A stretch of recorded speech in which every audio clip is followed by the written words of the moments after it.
बस्ती क्रिया है, निरूहा बस्ती है, मातृ बस्ती है, कषाय बस्ती, बस्ती और भी तरह की हैं, वो सारी हम आज देखेंगे।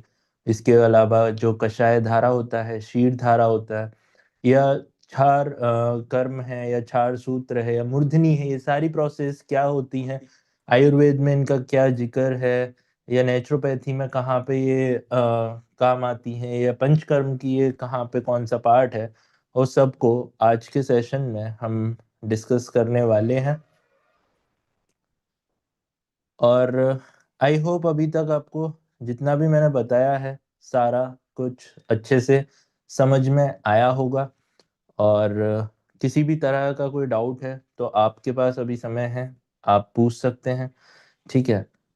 वैसे तो आप बाद में भी पूछ सकते हैं, ऐसा कुछ नहीं है कि आप बाद में नहीं पूछ सकते, बाद में भी पूछ सकते हैं, बट कोशिश करें अभी, जिससे कि आपका डिले ना हो। ठीक है, बाद में कितना मैं समय दे पाया नहीं दे पाया वो वाली बात भी है। ठीक है, तो शुरू कर रहे हैं हम बस्ती क्रिया से, जिसके लिए मैंने आपको बताया था एक एनिमा पॉट की जरूरत होती है। अगर आपने वो एनिमा पॉट अभी नहीं लिया है तो आप उसको मंगा सकते हैं। एनिमा बेसिकली हम क्यों देते हैं, बस्ती क्रिया हम बेसिकली क्यों करते हैं, जो बस्ती क्रिया है उसको करने का मेन रीजन ये है कि आपके जो वात दोष है उसको बैलेंस किया जाए। वात दोष के मैंने आपको बताया था कि 80 तरह का, यानी कि 80 टाइप्स की बीमारियां वात दोष की वजह से होती हैं। जब आपका वात वायु बिगड़ जाता है, जब आपका पित्त बिगड़ जाता है, तो ऐसे में 40 टाइप्स की बीमारियां आती हैं। और जब आपका कफ बिगड़ जाता है तो ऐसे में 20 टाइप्स की बीमारियां आती हैं।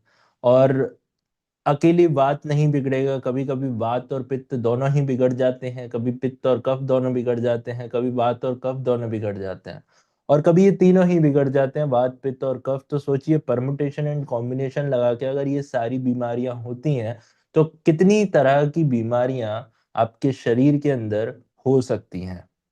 और उसी के बेस पे पूरा मेडिकल साइंस टिका हुआ है।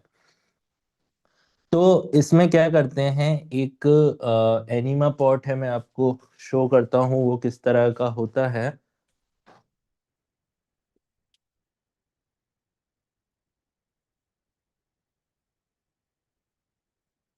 ये एनिमा पॉट है, इसके अंदर इस तरह का ये कैथेटर भी मिलता है। ये कैथेटर 10 नंबर का होता है। जो मैंने बताया था हम नाक के अंदर लगाते हैं, वो 3 नंबर का होता है। तो अगर आप इसको पास से देखें तो ये काफी बड़ा है, काफी मोटा है। और जब हम बस्ती क्रिया करते हैं तो हम या तो इस तरह के पाइप से, इस तरह के पाइप से, या इस तरह के कैथेटर से एनस में या वजाइना साइड में इंसर्ट करते हैं। और उसके बाद इस पात्र को हम काफी ऊपर ऊंचाई पर रखते हैं, लगभग 5 से 6 फीट ऊपर, ताकि ये अच्छे से फ्लो बना पाए, अच्छे से प्रेशर क्रिएट कर पाए। और इससे जितना भी आपका एक्सेस मल है, जितनी भी गंदगी है, वो सारी इससे निकल जाए। तो इसी के बारे में आज हम बात करेंगे। अगर हम नॉर्मल, जैसे मैंने बताया था कि षट कर्म की बारे में बताया था जब क्लास शुरू हुई थी, तो मैंने बताया था कि 6 कर्म कौन से हैं, धोती, नेति, नौली, त्राटक, कपालभाति, है ना, यही था, और बस्ती। तो बस्ती उस क्रिया में कैसे हो रही थी कि आप यही एनिमा पॉट को लेते हैं और इसके अंदर नमक वाला गर्म पानी डाल लेते हैं। नमक वाला गर्म पानी यानी कि ल्यूक वार्म सलाइन वाटर, जिसको आप एनस के थ्रू इंसर्ट कराते हैं। और जब एनस के थ्रू इंसर्ट होता है ये, तो यहाँ पे ये आपका लार्ज इंटेस्टाइन इससे क्लीन हो जाता है। अगर लार्ज इंटेस्टाइन क्लीन हो गया तो आपका वात दोष अपने आप ही बैलेंस हो जाएगा। बस यही एक कंसेप्ट है जिसके ऊपर हम आज चर्चा करने वाले हैं।